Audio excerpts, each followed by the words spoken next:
Так, фигмаға регистрация жасаймыз. Мынау бізде figma.com көріп тұрсыздар, иә? figma.com.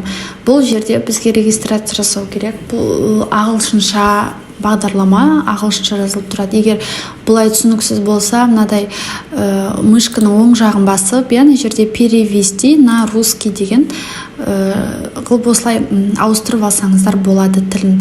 Начало работы. Бұл жерде мысалы сізде аккаунт электронный почта бар болса, осылай тіркелсеңіз болады. Немесе Gmail почта бар болса, осылай тіркелсеңіз болады.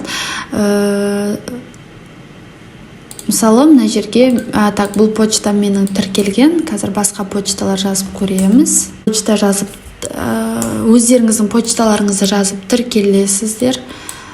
Мен Макендікін жазып жатыр. Так, create аккаунт, регистрация, ары қарай. Мына жерде өздеріңіздің аты жөндеріңізді жазу керек. Кім екендеріңізді мен дизайнер деп белгілеймін. Так, вот, жалғыз өзім жұмыс істеймін деп белгілеймін. Осылай регистрация жасаймыз. Наны белгілеп қойсаңыздар, міндетті түрде сіздерге данылар келіп тұрады. Электронный почтаға подтверждение жасауға сіздерге сообщение келеді. Сол жерге кіреміз. Так, міне фигма келіп тұр.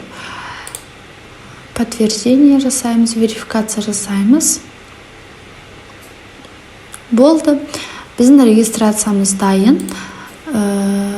Біз осылай жұмыс істей береміз.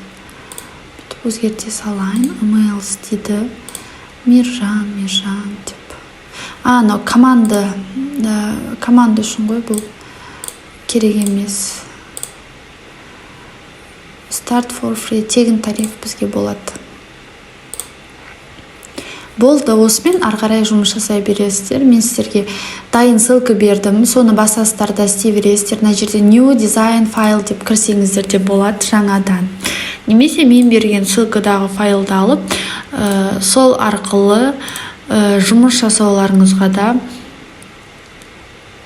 болады.